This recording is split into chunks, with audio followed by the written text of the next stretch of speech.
హిందూ సంస్కృతి ఛానల్కు స్వాగతం. లాస్ట్ వీడియోస్లో మనం బాలకాండ, అయోధ్యకాండ పూర్తి చేసుకున్నాం. అవి ఎవరికైనా కావాలంటే పైన ఐకార్డ్లో లింక్ ఇస్తాను, డిస్క్రిప్షన్లో కూడా లింక్ ఇస్తాను, చూడండి. అయోధ్యను వీడి అడవిలోకి అడుగుపెట్టిన శ్రీరాముని జీవితం ఇప్పుడు ఓ కొత్త మలుపు తిప్పబోతుంది. తాటక వధ నుండి సీతాహరణం వరకు ధర్మానికి, ధైర్యానికి పరీక్షలు ప్రారంభమయ్యాయి. ఇది కేవలం కథ కాదు, మనసుని కదిలించే ప్రయాణం. ఇలాంటి ఆసక్తికరమైన ఘట్టాలను మిస్ కాకుండా ఉండాలంటే ఇప్పుడే మన ఛానల్ని సబ్స్క్రైబ్ చేసుకోండి. అరణ్యకాండలో ఇది రెండవ భాగం. మొదటి భాగం ఎవరికైనా కావాలంటే ఐకార్డ్లో లింక్ ఇస్తాను, చూడండి. ఇప్పుడు అరణ్యకాండలో శూర్పణఖకు ముక్కు చెవులను లక్ష్మణుడు కోశాడు. ఈ విషయం రావణాసుడికి తెలిసి రాముణ్ణి హతమార్చాలని బయలుదేరుతాడు.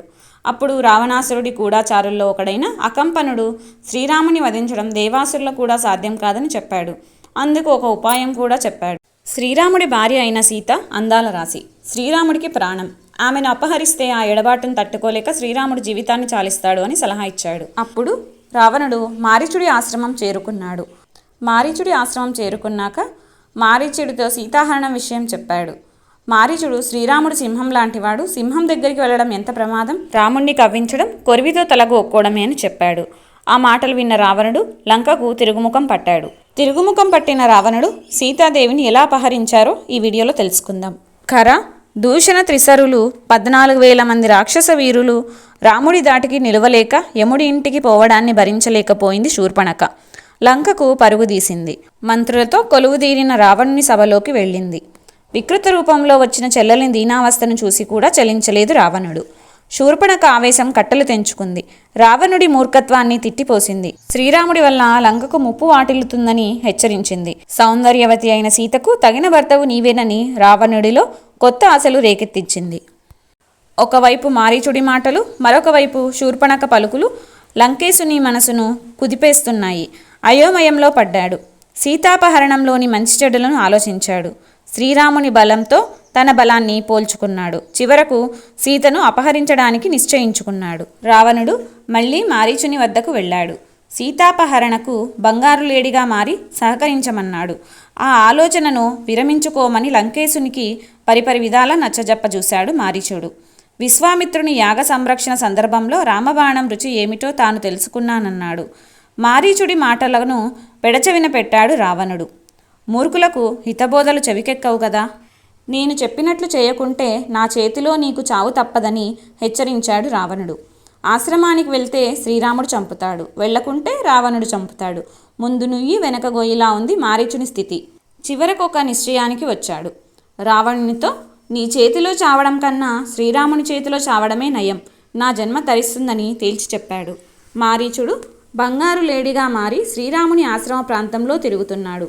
పూలు కోయడానికి వచ్చిన సీతాదేవి ఆ జింకను చూసి ఆశ్చర్యపడింది. రామలక్ష్మణులను పిలిచింది.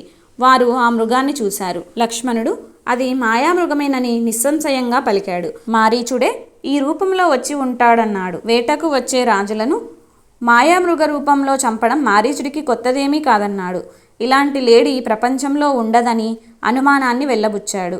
సీత మాత్రం పట్టు వదలలేదు. తనకు అదెంతో నచ్చిందని తీసుకురావాలని కోరింది. తెస్తే ఆశ్రమంలో క్రీడామృగంగా ఉంటుందని, అయోధ్య చేరాక అంతఃపురానికే అలంకారం అవుతుందని ఆశించింది. సీత ఇష్టాన్ని తీసివేయలేక ఆ మాయలేడిని చంపైనా సరే తేవడానికి సంసిద్ధుడయ్యాడు శ్రీరాముడు. సీతాదేవి రక్షణ విషయంలో జటాయువు సహాయంతో అప్రమత్తంగా ఉండమని లక్ష్మణుణ్ణి ఆదేశించాడు. మాయలేడిని పట్టుకోవడానికి బయలుదేరాడు. మృగాన్ని ప్రాణంతో పట్టుకోవాలని శతవిధాలా ప్రయత్నించాడు శ్రీరాముడు. అందినట్టే అంది, అందకుండా పరుగు తీస్తున్నదా మృగం. ఇక లాభం లేదనుకొని బాణాన్ని సంధించాడు. ప్రయోగించాడు శ్రీరాముడు. బాణపు దెబ్బకు తాటి చెట్టంత ఎత్తు ఎగిరి భయంకరంగా అరుస్తూ పడిపోయాడు మారీచుడు. నిజస్వరూపంతో శ్రీరాముని కంఠధ్వనిని అనుకరిస్తూ అయ్యో సీత, అయ్యో లక్ష్మణ అని బిగ్గరగా అరుస్తూ ప్రాణాలు విడిచాడు. ఈ మాటలకు సీతా లక్ష్మణులు ఎంత కలవరపడతారోనని భయపడినాడు శ్రీరాముడు. మారీచుని కంఠధ్వనిని రామునిదిగా భావించి సీత ఆందోళన చెందింది. శ్రీరాముడు ఏదో ఆపదలో చిక్కుకున్నాడని తలచింది. ఆదుకోవడానికి వెంటనే వెళ్ళమని లక్ష్మణుని పురమాయించింది. లక్ష్మణుడు చలించలేదు. ఇది శ్రీరాముని స్వరం కాదన్నాడు. మారీచుడి మాయాజాలం అన్నాడు. అమ్మ, నీ రక్షణ భారం శ్రీరాముడు నాకు అప్పగించాడు. నిన్ను ఇలా ఒంటరిగా వదిలి వెళ్ళలేనని స్పష్టం చేశాడు. సీత ఆవేశం రెండింతలైంది. మనసులో ఏదో దుష్టాలోచనలతో ఇలా ప్రవర్తిస్తున్నావని నిష్ఠురోక్తులాడింది. చేసేది లేక లక్ష్మణుడు బయలుదేరడానికి సంసిద్ధుడయ్యాడు. అమ్మా, నీకు భద్రమగుగాక, వనదేవతలు నిన్ను రక్షించురుగాక. నాకు అపశకునాలు తోస్తున్నాయి. మళ్ళీ నువ్వు మా అన్నతో కలిసి ఉండగా చూసే భాగ్యం కలుగుతుందో లేదో అని వాపోయాడు. సీత మౌనంగా ఉన్నది. అక్కడి నుంచి వెళ్ళడానికి ఏమాత్రం మనస్కరించకున్నా సీతకు నమస్కరించి శ్రీరాముడు వెళ్ళిన దిశగా నడిచాడు లక్ష్మణుడు. లక్ష్మణుడు వెళ్ళడాన్ని గమనించాడు రావణుడు. అదే అదునుగా సన్యాసి వేషంలో సీత సమక్షానికి వచ్చాడు. యతి రూపంలో వచ్చిన రావణుణ్ణి ఆసనం మీద కూర్చుండబెట్టి సముచితంగా అతిథి మర్యాదలు చేసింది సీత. మధ్య మధ్యలో రామలక్ష్మణుల కోసం వాకిలి వైపు చూస్తున్న సీతకు నిరాశే మిగులుతున్నది. రావణుడు సీతకు గురించిన వివరాలు అడిగాడు. తెలిపింది. సన్యాసి వివరాలను కోరింది. తాను రాక్షసరాజు లంకేశ్వరుడనని ప్రకటించాడు. తనను పతిగా స్వీకరించమని అడిగాడు. అలా చేస్తే అంతులేని భోగభాగ్యాలతో విలసిల్లుతావని ఆశ చూపాడు. ఆ మాటలకు సీత మండిపడింది. రావణుణ్ణి తృణీకరించి మాట్లాడింది. శ్రీరాముడి పరాక్రమాన్ని ప్రస్తావించింది. నన్ను అపహరించి నీ చావును నీవే కొని తెచ్చుకోకు అని హెచ్చరించింది. రావణుడి కన్నులు నిప్పులు చెరుగుతున్నాయి. సన్యాసి వేషాన్ని వదిలి 10 తలలతో భయంకరమైన నిజస్వరూపంలో సీత ఎదుట నిలిచాడు. బలవంతంగా సీతను తన రథంలో లంకకు తరలిస్తున్నాడు. సీత రామా రామా అంటూ ఆర్తనాదాలను చేస్తున్నది. ఆమె వేదన అరణ్య రోదన అయింది. అప్పుడప్పుడే నిద్రకు ఉపక్రమిస్తున్న జటాయువునకు సీతాదేవి ఆర్తనాదాలు వినపడ్డాయి. చూసేసరికల్లా సీతను అపహరించుకుపోతున్న రావణుడు కంటబడ్డాడు. జటాయువు రావణుణ్ణి ఎదిరించాడు. ఇద్దరి మధ్య పోరు హోరాహోరీగా సాగింది. చివరకు రావణుడు ఖడ్గంతో జటాయువు రెక్కలను కాళ్లను నరికివేశాడు. నేలపై కూలాడు జటాయువు. రక్తంతో తడిసి ముద్దైన అతన్ని చూసి ఆత్మబంధువును పోగొట్టుకున్నట్లు సీత ఆక్రందించింది. రావణుడు సీతాదేవిని తీసుకొని ఆకాశ మార్గం పట్టాడు. దీనురాలైన సీత హీనుడైన రావణుని పరిపరి విధాలా దూషించింది. ఇంతలో ఒక పర్వత శిఖరం మీద 5 వానర ముఖ్యులను సీత చూసింది. ఉత్తరీయపు కొంగులో తన ఆభరణాలను కొన్నింటిని మూటగట్టి వారి మధ్య పడేటట్లు వదిలింది. ఒకవేళ అటువైపు శ్రీరాముడు వస్తే తనను గురించి వానరులు అతనికి తెలియచేస్తారేమో అని చిన్న ఆశ. రావణుడు సీతతో లంకకు చేరాడు. తన అంతఃపురంలో సీతనుంచాడు. తన వైభవమంతా చూపించాడు. దాన్ని తృణప్రాయంగా భావించింది సీత. కనికరించమని కాళ్లపై పడ్డాడు. నిరాకరించిందా మహాసాధ్వి. భరించలేకపోయాడు దశకంఠుడు. ఆవేశంతో మైథిలి, నీకు 12 నెలలు గడువిస్తున్నాను. ఈ లోపున నువ్వు నా దారికి రాకపోతే మరునాడే ప్రాతకాల భోజనానికి వంటవాళ్లు నిన్ను సిద్ధం చేస్తారని బెదిరించాడు. అక్కడి రాక్షసులతో ఈమెను అశోకవనానికి తీసుకుపోండి. వనం మధ్య ఒక రహస్య ప్రదేశంలో ఉంచి చుట్టూ కాపలాగా ఉండండి. ఎలాగో ఒకలాగా ఈమెను ఒప్పించండి అని ఆజ్ఞాపించి రుసరుసలాడుతూ వెళ్ళాడు. ఆడపులుల మధ్య జింకలాగా రాక్షస స్త్రీల మధ్య సీత బిక్కుబిక్కుమంటూ కాలాన్ని గడుపుతున్నది. మారీచుణ్ణి వధించి శ్రీరాముడు వెనుదిరిగాడు. లక్ష్మణుడు ఎదురయ్యేసరికి నిశ్చేష్టుడయ్యాడు. సీతను ఒంటరిగా వదిలి ఎందుకు వచ్చావని నిలదీశాడు. జరిగిన విషయాలు పూసగుచ్చినట్లు చెప్పాడు లక్ష్మణుడు. ఇద్దరూ ఆశ్రమానికి చేరుకున్నారు. సీతాదేవి జాడ కనిపించలేదు. వనమంతా వెతికారు. సీత జాడ కనిపించలేదు. సీత జాడ చెప్పమని ప్రకృతిని ప్రార్థించాడు శ్రీరాముడు. ఆమె ఎడబాటును తట్టుకోలేక కన్నీరు మున్నీరుగా విలపించాడు. ఆవేదన ఆవేశంగా మారింది. లోకాలను ధ్వంసం చేయడానికి శ్రీరాముడు సిద్ధపడ్డాడు. లక్ష్మణుడు ఓదార్పు వాక్యాలతో అన్నను శాంతపరిచాడు. అరణ్యంలో సీతను వెతుకుతూ వెళుతున్న రామలక్ష్మణులకు జటాయువు కనిపించాడు. అరణ్యంలో సీతను వెతుకుతూ వెళుతున్న రామలక్ష్మణులకు జటాయువు కనిపించాడు.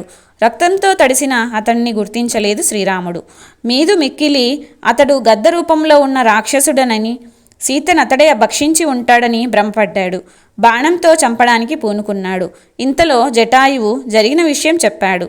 రావణుడు సీతను అపహరించాడని, ఎదిరించిన తనకి గతి పట్టించాడని వివరించాడు. అపహరణకు గురైన సీత అవసాదన దశలో ఉన్న ఆత్మీయుడు. రాముడి దుఃఖం రెండింతలైంది. తన తండ్రికి ఆత్మీయుడైన జటాయువు పట్ల పితృభక్తిని ప్రదర్శిస్తూ అతని శరీరాన్ని నిమిరాడు. జటాయువు కన్ను మూశాడు. శ్రీరాముడు జటాయువుకు దహన సంస్కారాలు చేశాడు. అతనికి ఉత్తమగతులు కలగాలని గోదావరిలో జలతర్పణాలు చేశాడు. రామలక్ష్మణులు దండకారణ్యం నుంచి క్రౌంచారణ్యానికి చేరుకున్నారు. అక్కడి వనంలో భయంకరుడైన ఒక రాక్షసుణ్ణి చూశారు. అతని తల, మెడ కనబడడం లేదు. కడుపు భాగంలో ముఖముంది. రొమ్ము మీద ఒకే కన్ను ఉంది. యోజనం పొడవు వ్యాపించిన చేతులు. ఆ చేతులతో పక్షులను మృగాలను పట్టి తింటాడు.